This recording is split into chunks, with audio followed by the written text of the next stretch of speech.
Also, if you'd like to, you could sign up to become a member. Becoming a member gets you all of these awesome perks, including 15% off event discounts, such as Startup Weekend, which many of you have done here, as well as tours. You also get this dope t-shirt, and it's only for $25, which would be approximately the cost of the t-shirt, so the value is high. Also, if you would like to get more involved outside the club, we have ideation workshops and book clubs. Book clubs happen every other Tuesday. There should be one happening tonight, if I am correct. Yep. And every other Tuesday is our ideation workshops. We actually have a brief bit on that. If you'd like to take a picture of this right now, copy down that bit.ly link.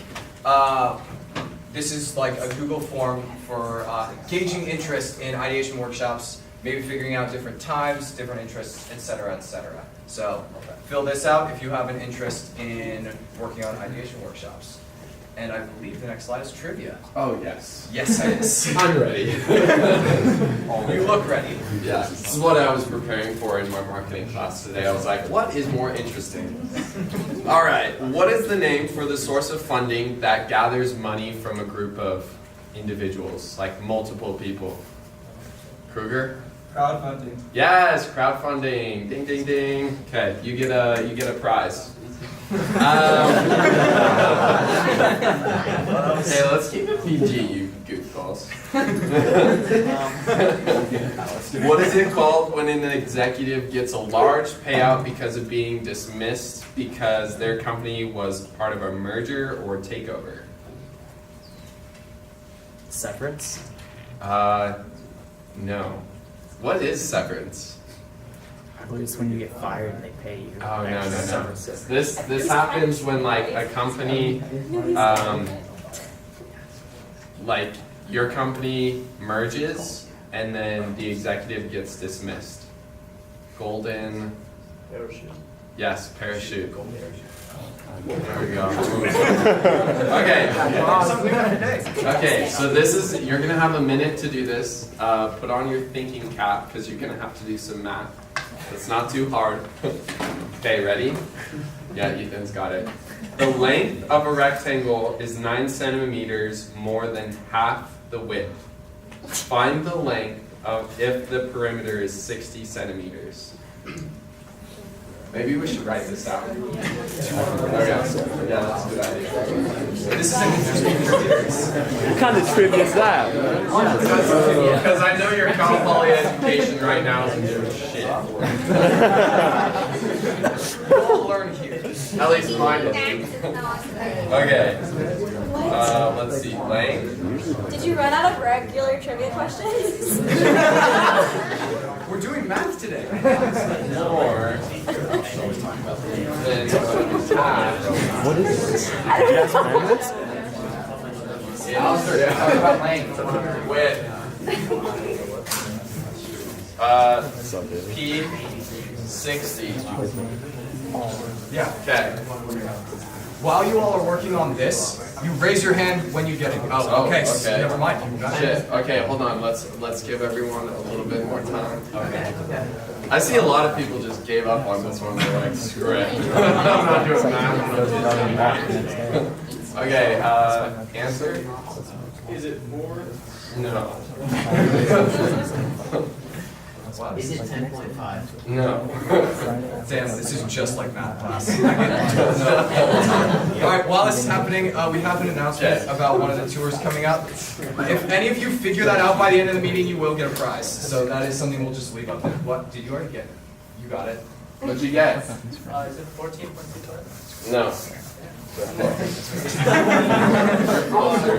There's no insider trading going on here. Maybe I should do it on the board.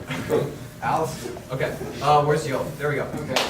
Thank you. Hey guys, so I've coordinated an inside slow tour for March 1st. It's going to be on a Friday and it's going to take place around 10 a.m. So our first tour is going to be at 10 a.m. So we would meet at downtown about 9:30 a.m. We got Boltabout, White Fox, Whalebird, Richardson Properties, and possibly the Hot House for later. And it's just going to be a good ass time, and it's going to be $20 for non-members and $17 for VIP members. And then the VIP members are gonna get 24-hour like pre-registration before the normal registration, and it's probably gonna be Thursday night for VIP, Friday for non-VIP. That was all I had. Thank you. Okay, thank you. Alright, and then we have another announcement about the other two are coming. Yes. What's the length of the width? Length. Is it 26? No, it's 16. yeah, it's 16. There we go. Proud of you. Finance guy over I have a there. question. Yes. Where can we find out more information or sign up for the slow tour, the local tour?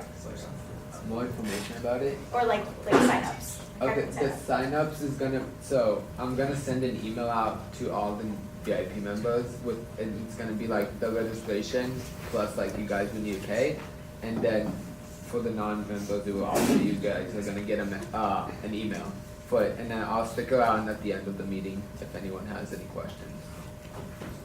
Dope. And then we have an announcement about our other two are coming up as well, so get it up to Tom.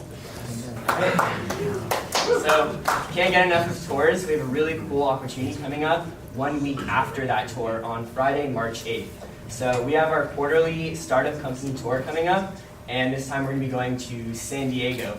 You're going to get to network and speak with co-founders, CEOs, executives, and a bunch of just super successful people. So this is an overnight trip, so we're leaving really early on Friday morning, spending all day touring in San Diego, and then coming back the following day. And a ticket is going to cost $60 for a non-member and $50 for a VIP member, which includes transportation there and back, lodging, and 4 private company tours, of course. So if you've been looking for an easy way to get more involved with CPE, or if you're looking for a lot of really cool internship and job opportunities, then this is a trip for you. Signups are opening next week, and I'll be giving an announcement every single week. Hope to see you guys there. Cool. Thanks, Oliver. Okay.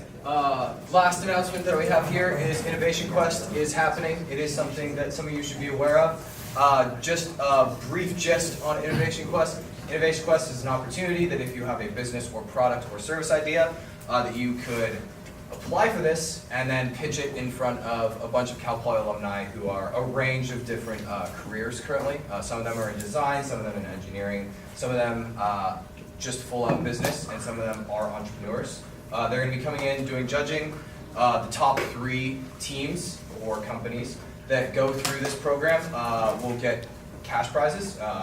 It's actually a grant, so completely that number is what you're getting. First place gets $15,000, second place gets 10, third place gets 5, and sometimes they have something special for like the fourth place as well. So highly recommend doing this if you want to get like a startup or product idea off the ground. This is one of the best ways to go about doing that, and it's a free resource that Cal Poly has every year. So highly recommend starting on this, finding a team. If you need help with that, go over to the hatchery, which is a slide that I didn't include this time because I say it every time. Go over to the hatchery and start working on your own ideas, finding team members, finding friends. It's all fun. Cool. The last workshop for this is March 7th in this room. Nice. So what that leads us into today is I made a realization around a week ago that some of you might not know what most of these terms mean.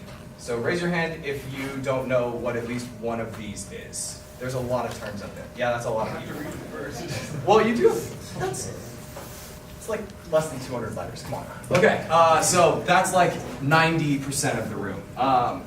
Realistically, what I wanted this meeting to be is something that allows you all to have all the tools that you need so that you'd be able to start a company right after this meeting. Basically going over all of these from a high level so that you have an understanding and sound smart if talking to an angel investor, which is one of the things up here. So let's move right into it. We're going to start with tools, things that entrepreneurs use to increase their odds of success. The first one of those is the business model canvas, which we have a lovely video for. Some of you have seen this way too many times.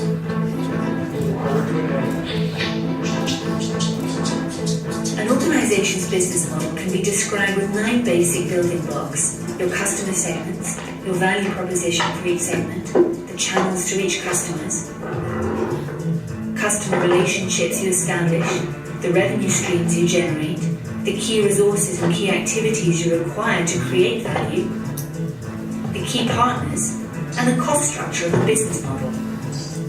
But it's not sufficient to just enumerate the 9 building blocks. What you really want to do is to map them out on a pre-structured canvas.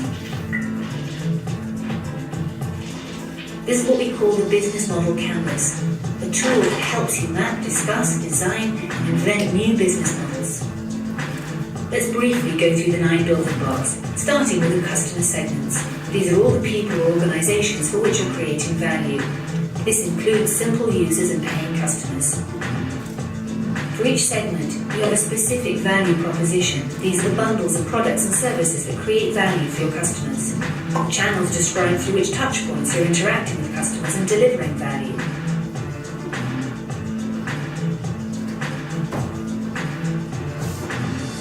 The customer relationships outline the type of relationship you're establishing with your customers. The revenue streams make clear how and through which pricing mechanisms your business model is capturing value. Then you need to describe the infrastructure to create, deliver, and capture value. The key resources show which assets are indispensable in your business model. The key activities show which things you really need to be able to perform well. The key partners show who can help you leverage your business model, since you won't own all key resources yourself, nor will you perform all key activities. And once you understand your business model's infrastructure, you'll also have an idea of its cost structure. So with the business model canvas, you can map out your entire business model in one image. This works for startup entrepreneurs just as well as for the most senior executives. Cool. So now you know everything you need to know. We're just going to move on.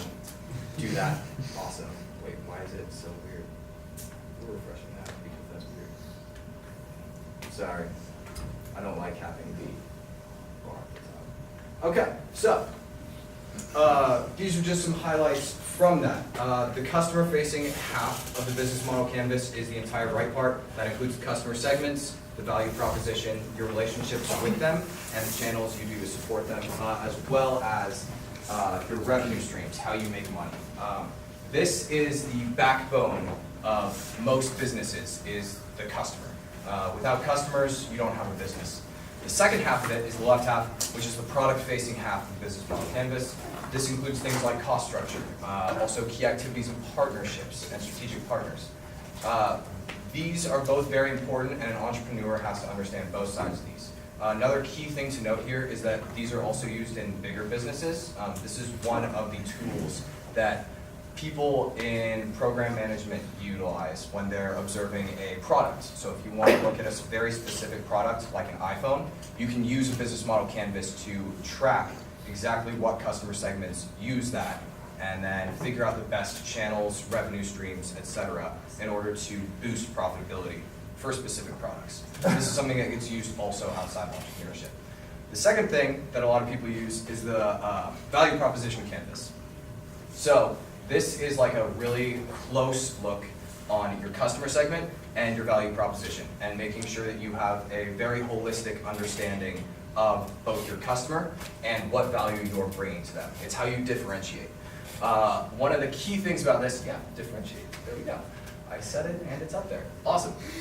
So one of the key takeaways actually from the value proposition canvas is that it really gives you a closer look into why you, and why is your product better than anything else that's out there? What are you providing that's unique? And what are you doing in a way that's disruptive?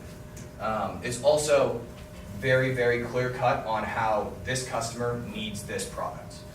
It helps with a lot of things, like marketing. If you actually plug all of your things in, hey, I have this specific customer archetype, these are their problems, here's how they're solved, and here's how we uniquely solve them. You could have all three of those outlined in a very simple marketing piece, maybe a video. So that's just something else to keep in mind. Another very important tool that entrepreneurs and also bigger businesses alike utilize. The next thing is customer development. Customer development, I think most of you have heard of this in some form of another. This is what you do when you're interacting with customers to figure out what problems they have. This one is quite simple. It's observing or interviewing potential customers. based off of customer archetypes, and this also happens before you even have those archetypes. If you're looking for a problem, you're just interviewing anyone off the street trying to figure out something. But if you have a goal in mind, you start figuring out what those people might be like, and then you start interviewing them. If you're hitting bumps in the road, you have the wrong archetype or the wrong problem, and if things are smooth sailing, then you're very lucky. Next piece is design thinking. You guys hear this talked about a lot. We actually had a meeting on design thinking last quarter. How many of you were there for that, actually? Cool, about 25, 30%. Awesome. So design thinking is more so a mindset than a process that we use. I know that it gets outlined in a way like this: empathize, define, ideate, prototype, and test. But really it's more of a mindset. It's thinking about creative solutions first and making sure that you have complete and total empathy for the customer. Making sure that you can put yourself in their shoes so that you really understand the actual problems that they have. Because your customers will tell you one thing that annoys them, and the problem is that they don't actually know how to articulate what problem they actually have. This is something that a lot of people run into, and it's a big problem for entrepreneurs that they have to solve. You have to be able to see through what people are saying and understand what they actually mean when they're telling you their problems and their struggles. It's widely taught, hard to practice. Design thinking is something that you have to pretty consistently implement into your business, otherwise it starts to fade away. So it has to be something that's on the forefront. It's the same thing in your job. If you operate under design thinking principles and mindsets, you should be able to work smarter than most of your coworkers, but it's something that you have to incorporate all the time. So that's what can be difficult about it. And then the next thing is this acronym called MAYA. It's called Most Advanced Yet Acceptable. This was a term coined by Raymond Loewy. He's known as the father of industrial design. He's designed many of the logos that you all know and love, or might not love, but you definitely know, simply because they're everywhere. And it's something, this is the idea that he used in order to figure out those. Essentially, his core belief was that people won't do the best thing. They won't take on the absolute best technology. They'll take the best technology that's still familiar to them. And that's something that we actually see all the time. And I can give a pretty good example of that. So when Google was first coming out in the .com ages, I know that a lot of us were kids about then, or at least I was. Back in 2001, there were about 6 or 7 other search engines that were out at that time that were faster than Google. And they would do blind tests with Google search engine and other people's. Even Yahoo, I think, was faster. The difference was simplicity. The key difference in the reason why Google has become as successful as they are now, back in those very early .com ages, is all Google had was Google and a search bar. Every single other company, even though it was faster, it was super complicated to use. All Google focused on was search. So being able to narrow down and figure out exactly what your customers need, being able to do even simple and elegant solutions, even if you're not the most advanced, might be the most profitable for you. The next piece of this is, these are 4 bullet points that Raymond suggests that you utilize and go through when you're practicing Maya. I'm not just going to read them out loud. The source is down here. These will also be posted on the website if you can't take notes as vigorously as me. Cool. And are there any questions on this first part before moving forward? Anything about tools, anything that you guys have heard of before you want to bring up now?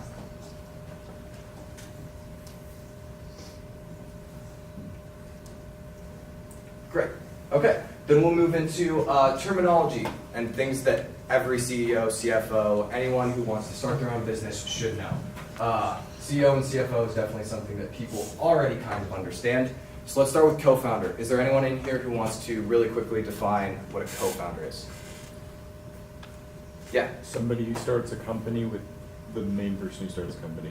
It's like 2 people start a company, they're co-founders. Yeah, right. It's pretty simple. It's the group of people who start a company, they're all co-founders together. I guess sometimes you can point to a main founder, the person who had the idea or the person who put in work before it became a group thing.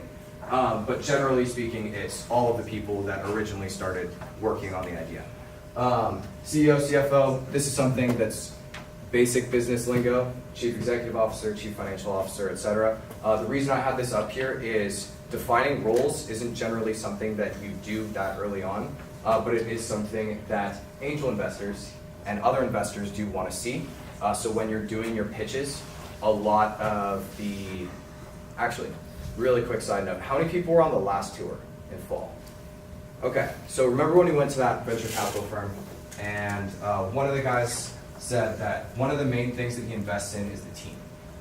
This is sort of me hearkening on that point. They want to make sure that the team is well rounded out, that there aren't going to be conflicts between people who want a certain role. Everyone's really comfortable with where they're at. They're definitely the best people for that role. There's reasons behind it. You've had these conversations already, especially about equity splits, and you've also really built out how you want to function as a business already. You have some history together. So that's the reason that that's up there. Next thing is angel investors. This is something that's pretty common. It generally happens after you do crowdfunding. Who got that right? Max, right? Yes, thank you. Angel investors are people who invest in the business before you do any sort of rounds or you're trying to get a substantial amount of money. These people generally take a little bit of equity and stay on your advisory board. And they're people who invest very, very early on into your company. They're hard to get to, but they're very important. Next ones are venture capitalists, who are who you raise money from once you become a full-fledged business. And strategic partners, these are people who, in the most basic terms, you need services that they provide, and they also need your distribution or services you provide. So Apple definitely has strategic partners, people who actually have and maintain the electronics that they use within their products. Those would be strategic partners, because otherwise they're losing all of that revenue, giving Apple all of those electronics to then put into their services to then distribute. Cool. Next one are the terms about money. The triple F's are friends, family, and fools. That's who you first raise money from. When you're wanting to start your business and you're bootstrapping it, and bootstrapping just means that you're starting with basically nothing and you're trying to be as lean as possible, not using that much money. You raise money from your friends, your family, and anyone who's foolish enough to give you money, which is why the 3 F's. The next one is seed round. It's generally the first round of funding that you go through. Sometimes it involves angel investors. Most of the time it's the first round with venture capitalists, and then that leads into Series A's, B's, and C's, where you're just working with venture capitalists. Generally, you're just getting a reinvestment from VCs you know, but sometimes you get new ones as well. And then venture capital, it's just what you raise from the series, and unit economics and margins. So these two things are very important. Unit economics is, okay, if we take everything down to its most basic components, what are we spending and what money are we making? Your margins are specifically what money are you making in all facets of your business, or losing. You can actually have negative margins, and that's something that Uber has right now. Uber's actually losing money substantially, but that's okay because they're going for a different, strategic attack at the market segment. But unit economics is actually taking everything down, looking at it, having an understanding of where you're spending money, figuring out whether or not you need specific items for your company, and whether or not those actually align with what your company wants to do, your values. So one thought example is, let's say one of your values is sustainability. You're going to be paying for a slightly more expensive coffee cup if you're Starbucks and you're sustainable than not.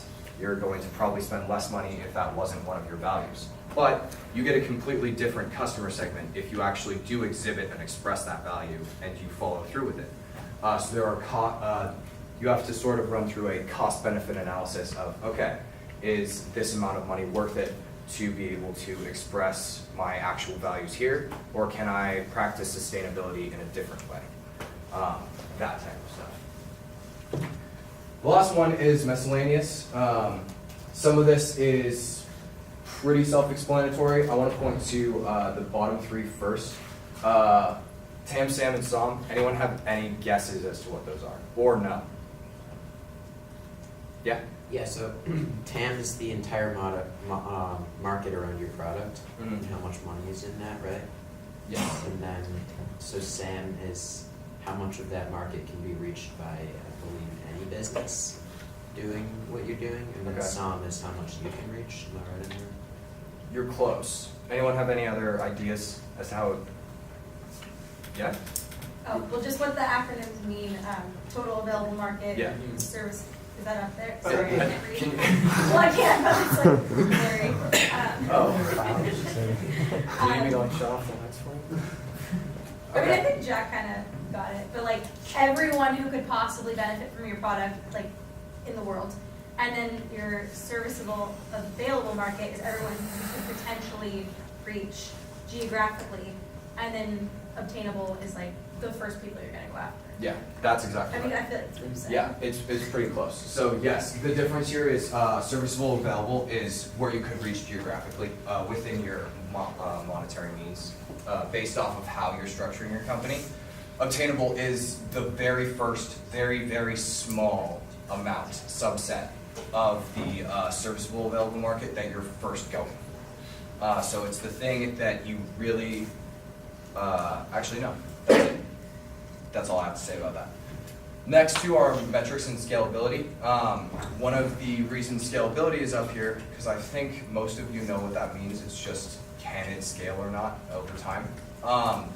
The reason that that's up there is one of the things that, oh, I'm missing his name right now. I think it's like, no, it's not Dan White. Anyway, it'll come back to me. One of the famous quotes about entrepreneurship regarding scalability is that when you start, you got to do things that don't scale, which is kind of counterintuitive.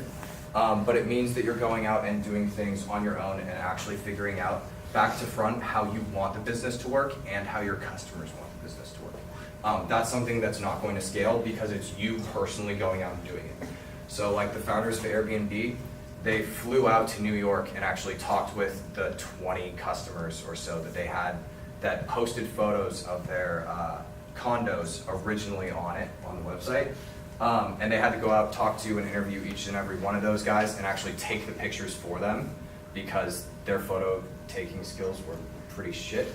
But they actually saw that there was like I think it was 50% increase in the amount of money they made from New York after doing that. So they figured out that one of the problems that they had was actually a problem that some of the customers were facing, which was just how to take a good photo.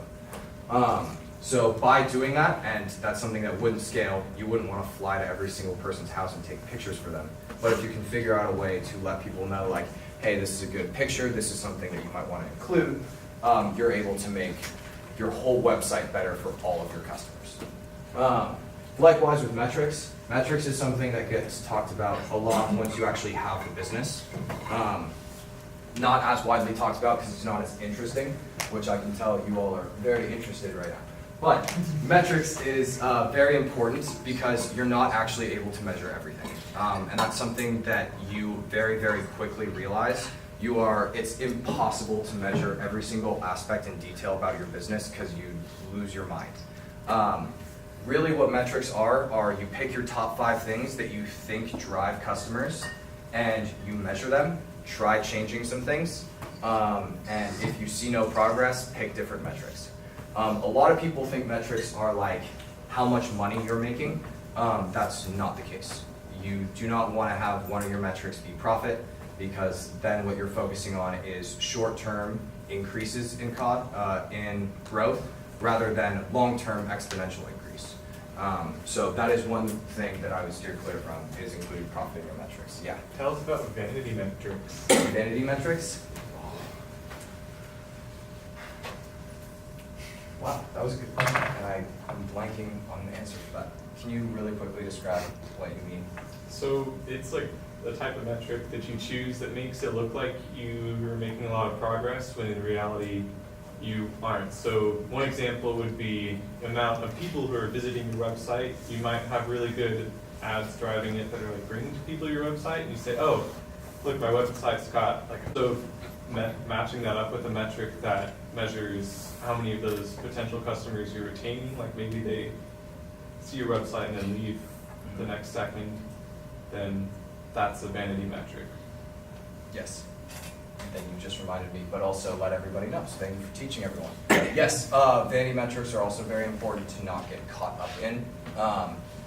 Really what that means, and a way to avoid that, is just make sure you have an end-to-end visual on what you're doing. So like, for example, if you're doing website hits, then an obvious next metric is how long are they staying on the website? Or what kind of retention do they have? Or how many clicks are they actually doing? Something else to track actions once they get there. Because otherwise you're just getting a number, but it could be that every single person is leaving after 5 seconds because the website's too complicated, or they click 100 times on your link and your link's not working, and you wouldn't know that unless you were actually measuring it. So stuff like that. Thank you. That was a really good point. And then the other two, UI, UX. This is something that's getting a lot more common to talk about. This is just the user interface and user experience. The user experience is something that has been growing more and more recently as a keyword that people should know, because that's generally how you're going to attract and keep customers, is through the user experience and a simple UI. That's sort of the methodology that we've really broken businesses, especially online ones, down into.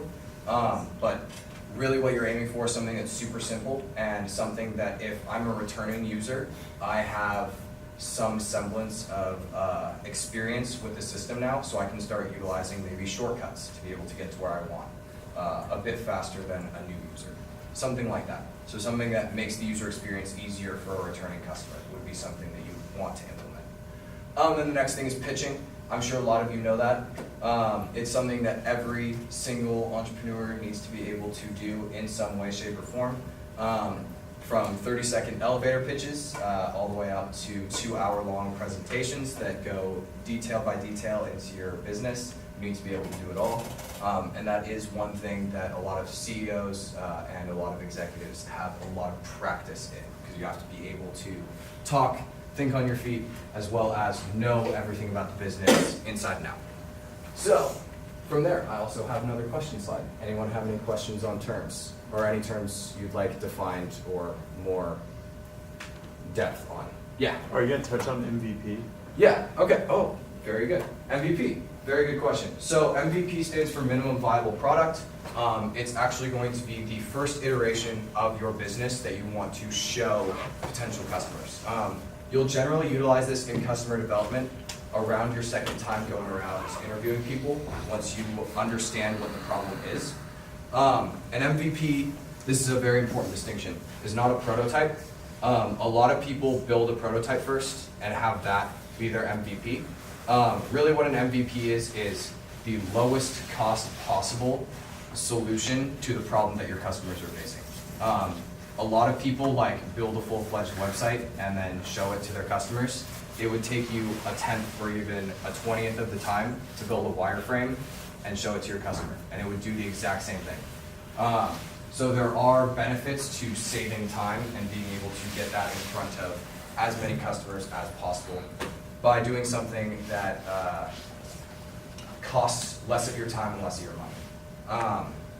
Another thing is just throwing together something with even tape and putting together a small product that represents what you're trying to go for, and show that to your customer and see what they think about it. So one example is Passion Footwear. They're doing really well right now too. Anyone heard about them? They're a cowboy startup? Yeah, lots of people, cool. So one of the ways they could have done an MVP is just have a sandal flip-flop and then have a detachable heel, because that's what the company's revolved around, and figure out different ways that they would want it to detach, what pain points women wearing heels were having, and where those specific pain points were on the foot, and gathering that data rather than building an entire shoe and then passing it around to people.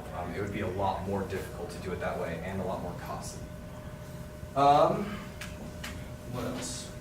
I think that covers that point. Do you have any other questions about that? Cool. Any other questions? Terms, tools, anything? We're having a great time. Okay. I'm assuming you all are getting everything, so we're just going to move on. The next one are just really high-level aspects of the business. And this is more so an understanding of if you wanted to start a company or if you were joining one, what you would sort of want to do in terms of interaction. So the first thing is execution and timing. I shortened it to ET, the extraterrestrial, so that you all would remember it. Execution and timing are the two most important parts about starting a company and also joining a company. You can run through a lot of different data sets on different companies that have come out since the dot-com boom, and this has been one of the most important pieces of that, and I'm sure you could trace this back throughout history to like Carnegie and other big companies that became monopolies. It was mostly about execution and timing. The general thought process here is that every single person has ideas. There's also a theory that there are no new ideas. Every idea has been had before. I choose not to believe that theory, but some people do. But every single person has plenty of ideas that could become very good businesses. The difference between a successful entrepreneur and people who don't start companies or fail at it are based off of simply timing and their ability to execute. Execution combines both perseverance, which is something you definitely need as an entrepreneur, because the first little bit, or actually not little bit, the first few years most likely are going through the trough of sorrows, which is a state in which you're not really seeing much growth, and you're sort of scraping by the grit of your teeth. And the other part of execution is actually going out there and doing stuff and being efficient with your time, which is one of the reasons why I touched on with MVPs, making sure you're spending as little time and money as possible. Being able to execute is something that you need to be able to do in a startup. It's something that's one of the most important things for any employee or founder to actually do. Timing is the other part, and timing is a little bit more down to luck. This is why some people say that entrepreneurs just get lucky. It really is a lot about timing, and if you're able to read that this is the perfect time in this market space to release this specific company, you're golden. You're gonna be set. As long as you can execute on it, you have a company that should be relatively successful, depending on what your metric for success is. So, timing, like I said, I also wanted to use an Airbnb example. Around the time that Airbnb came out, people were just starting to get into this sharing economy, which is another buzzword that some of you might know, but it's like Uber. We're sharing our assets with other people, sharing our value to get value out of it. So I don't drive my car 24/7, but now I can drive my car to pick up people, take them places, kind of like a taxi, and make money for it. Same thing here. I go out on vacation. I can now rent out my room for a week just off of a website super easily and make money on an asset that's just sitting there. Airbnb was unique because most people hated the idea. I think they had somewhere north of or close to 200 no's from investors before they actually got one.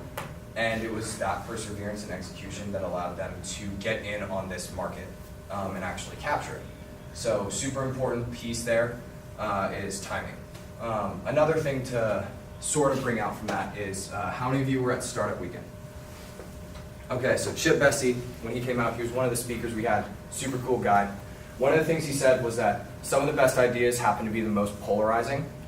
If you get around 200 no's on a company because they think it's ridiculous, you might have a really, really fucking good company. It's just that you're ahead of your time, which means that if you keep trying to execute on it, you will eventually find the right timing and be able to be as big as Airbnb. So that's just a quick note there. Cool. That's everything on ET. Next is emerging markets. So these are just important for anyone to know. If you're wanting to get into a certain career space and you don't know what career space to get into, just pick one of these arbitrarily and see if you like it. So one of the things up there, the top one, AI bots, machine learning, etc. Also autonomous vehicles and stuff. It might be on there separately. No, it's the top one. That's projected to reach a market cap, I think this year, of $24 billion, which is one of the higher market caps for emerging technologies. So definitely something to keep your radar out Access to education is something that's been a problem for a long time and has been expanding over the years. Because of these efforts and because of this universal idea that everyone is entitled to a good education, this is something that's sort of on the forefront of new businesses today, being able to access education online, or also being able to provide it to people who may not have the means of getting it over the internet too. Companies are coming out of that are also super successful. Clean water and clean energy both have been headlines for a long time. They're something that you actively work on and they will always be climbing. If you want to invest in something, I recommend clean water and clean energy. I am no major investor, but I know that things that steadily increase over time and that will always be necessary will always have value. So invest in those. Transportation is a big one. Uber fits in that space, but also new forms of transportation. I know that Elon Musk is working on some like tube that can send us places really quickly. So that's something that's also growing at a quite rapid rate. Housing is another one. There's only so much space on Earth that we've actually accumulated a lot of it for living. So housing is actually going to become a problem in the next 20 or 30 years where we'll actually have too much private property. So people will start working on this now, and there are some people that are combating it already, namely Airbnb, with people saving their assets rather than selling them, but others as well. Virtual reality has been up there for a long time. It works on things besides gaming. You can use it to demonstrate certain material, such as a classroom, which combines two of these up here. But you can also do it to actually practice certain things. So the military will use it when practicing certain military formations and such. You can also use it in the medical world if you want to practice surgeries. VR is a pretty close to realistic use case for that as of right now. Next one is work-life balance. That's something that's going to hit our generation really hard. Our generation is very prone to overwork. So the next big thing that's going to come out of that is people finding a work-life balance. A lot of self-help books are coming out now, and those people are making a lot of money. So if you want to get into that space, that's definitely a space that's going to be open for at least a long time, especially in our generation. And then the sharing phenomenon, just like the sharing economy that I was talking about earlier, that's something that sort of goes across almost all of these, except for maybe clean water and clean energy. So, emerging markets. Anyone else have anything else coming out? I know blockchain's a big thing, but I included that in this top one. No? Cool. And next thing, business types. I wanted to throw this up there because I think a lot of people might get misconstrued about entrepreneurship and thinking that, okay, I have to make like the next billion-dollar company or million-dollar company. Like that's what success is in entrepreneurship. The reality of that is that for a long time, that was not even close to the right thing. If you had billions of dollars, that meant that you had a monopoly. Nowadays, it's something that's more common. There's inflation involved, whatever. But it's a lot more common because there are a lot of things that have grown exponentially over time that have reached a certain virality that everyone is interested in them. These are actual other types of businesses that people used to and still do have. So a family-owned business is something that generally gets handed down within a family. Could be like a farm, could be like a dentist practice, it could be anything. If your family owns something, they pass it down to you, great, that's a family-owned business. Quite simple. A lifestyle business is something that actually a few entrepreneurship ideas turn into. It's something that you do to make enough money to survive, and it's something that you enjoy doing, and then the rest of your time is up to you. It's not nearly as stressful as trying to build the next unicorn, but it can be definitely fruitful. The other ones are firms.